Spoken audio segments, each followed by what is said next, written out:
Et là, l'achot, Chazak ou Baruch Rabotai, Vesorot Tovot. On est aujourd'hui le 16 dans le mois de Hadar 1 et on a une paracha très compliquée, très longue également. Les deux premières montées de cette paracha, c'est les plus longues de la Torah, le Kohen et le Lévi. Toute l'histoire du Vaudor est dans ces deux montées-là.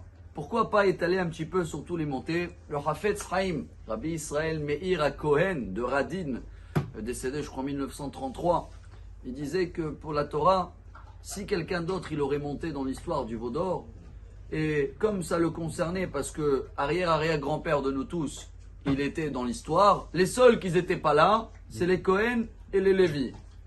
Donc on ne veut pas vexer qui que ce soit qui va monter à la Torah et qui va lire un sujet qui le concerne, ce qui veut dire qu'on ne va pas faire honte même à 3000 ans en arrière à quelqu'un. On trouve plusieurs exemples comme ça dans la Torah. Comme vous le savez très bien, toujours quand on fait Kiddush, on fait Boré Peria Geffen, on va couvrir le pain. Une des explications, c'est pour ne pas vexer le pain. On va me dire comment on peut vexer le pain?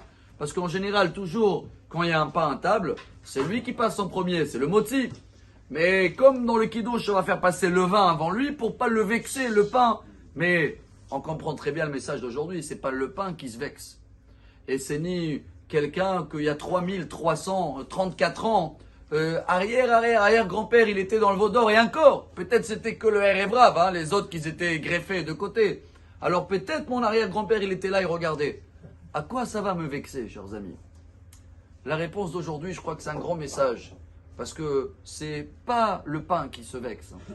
Et c'est ni celui-là qui va monter. C'est juste que la Torah nous apprend à nous, de calculer et observer des petits détails comme ça. Parce que quand Moshe il a brisé les tables de la loi, c'est marqué, Dieu il a dit, prépare, va tailler de nouveaux tables de la loi, tu vas monter en haut, cette fois-ci, Dieu il va graver. C'est plus les tables les lois, les premiers qui étaient divins. Mais c'est marqué dans la Torah, Harut ala lohot, gravé. La Gemara elle dit, al-tikre, Harut ela herut. Il y a le mot gravé, c'est les mêmes lettres, ça veut dire aussi liberté en hébreu. Herut. La Gemara elle dit, Elecha ben horin elami she'osek batorah. Le seul qu'il est, je ne sais pas si ça se dit libre, mais qu'il arrive à être attaché à rien. Ce ne sera pas ni la mode, ni la crainte des petits détails, ni machin.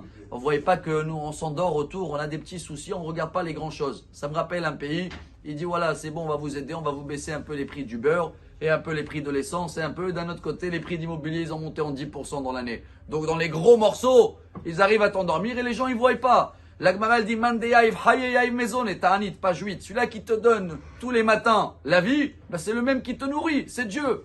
Donc il veut nous donner cette liberté. Mais vous savez où elle commence cette liberté?